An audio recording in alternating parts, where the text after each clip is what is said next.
Hey guys, so I wanted to check in and explain how we as adults still need the same things that children need or needed. And the reason why I'm saying that is because when you look at this information, and this is from your.relationship.reset, I'm really big on giving people their credit where credit is due. And this is the thing about content, guys. When you see something that resonates, you see something that sparks a thought, just because someone else created doesn't mean you can't expound or let that ignite your expertise. Okay, that's the whole sidebar. But she's talking about codependency, and she states emotional needs in childhood look like the need to feel seen, the need to feel soothed, the need to feel safe, validated, important, understood, loved, enough, like you matter, the need to feel accepted for being your authentic self. I'm just like, wow, this is everything that I teach and preach and support with my clients, my adult clients. And when you have unresolved trauma or you weren't nurtured as a child, we literally drag that stuff in adulthood, right? And so now it says emotional needs can be fulfilled for a child when a parent shows genuine interest in getting to know their child as their authentic self. So adult, wanting people to accept you as your authentic self, wanting people to be fully present and really care and listen and be fully present with you, right? Spends the intentional quality time with their child, is able to put their child's needs before their own when appropriate. So what I'm learning and really gathering is that a lot of us need to reparent ourselves. And I'm saying us because I'm right with y'all, right? And the thing is, it's never too late to give yourself the things that you did not have, that you weren't able to receive, that you did not experience. It's never too late. So mirrors to the child's importance, value, and worth by showing them attention. So when you think about you getting attention, it's acknowledgement, validation, feeling seen, heard, and safe. Whether it's in business or in life, we need that, right? When a parent expresses understanding, empathy, and concern for a child's emotional experience and talks through that experience with the child as opposed to dismissing their emotions, who doesn't want to feel seen and heard and understood? I mean, we all do, whether you're a child, an infant, a teenager, or an adult. And so the reason why I'm sharing this is because I need us to go back to the drawing board and really think about the things that happened for you in your childhood, what you learned, what the experience,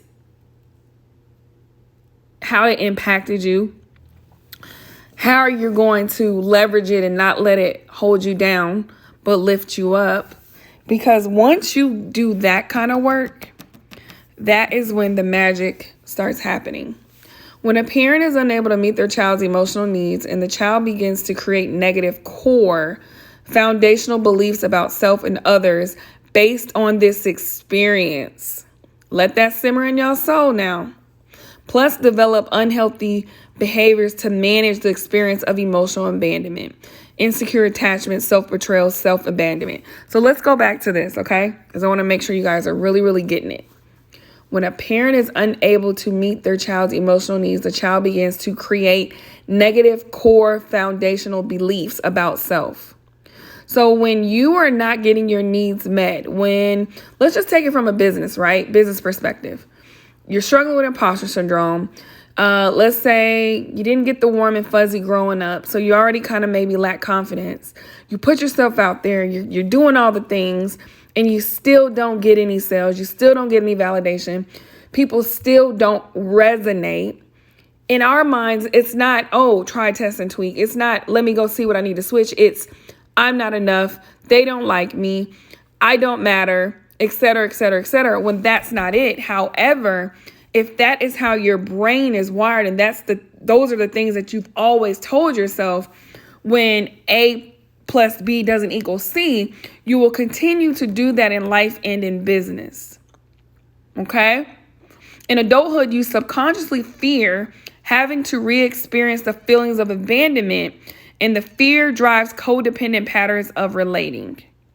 So I'm not going to tap into the codependency piece because that we gonna keep going. But think about this. Core benefits and behaviors that lead to codependent traits include: I cannot rely on others to meet my needs. I must be what they want me to be in order to have a relationship. If they aren't meeting my needs, I'll just try harder to get them to do so. I'm just going to be perfect. I'm just going to do my best. I'm going to do my better than best because I'm going to win them over. Struggle to identify and uphold boundaries. That's a big one with my clients. People pleasing and gaining approval. That's a big one. Ignoring, minimizing, or hiding your needs, emotions, and beliefs in order to gain love. Shrinking. Okay? Y'all, listen. Let me know if this information is resonating and you would like for me to host a masterclass, because it is like all clicking. I'm like, wait a minute. The same things that kids struggle with and they need, we as adults need the same thing. We need to just call a thing like Iyanla Vanzant said, right? And so here are the 10 signs of codependency. You don't ask for what you need. Bingo. You don't express when things bother you. That's the enabling piece. You take on the role of caretaker or fixer, doer, burned out, overworked. Your abandonment fears drives your behavior. That is huge. I got to show up. I got to post. I got to do this, right?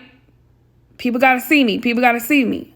That overworking, because if I don't work, if I don't show up, then someone else going to take my spot.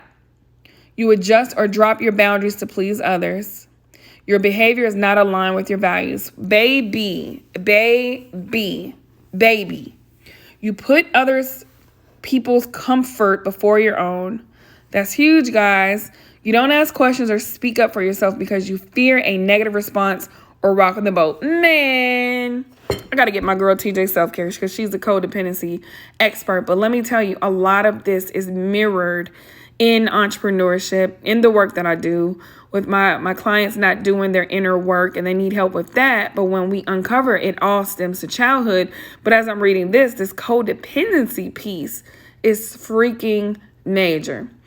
You let how you feel about yourself be dependent on someone else, be dependent on how someone else feels about you. Your worth is defined by their behavior towards you. Man, listen. You people please in order to gain love and connection. Okay. So listen, if this was helpful, let me know. Drop me a comment on your thoughts. I am like, I'm hype right now because, yeah. Let me just stop here. Again, my name is LaShawna. I'm your business therapist. I help entrepreneurs move the mental blocks that are holding them back in life and business, and what we just reviewed. And thank you so much, your.relationship.reset, because this literally is correlated to entrepreneurship. And I'm going to be talking more about this. Let me know if you guys enjoyed this information. Talk soon.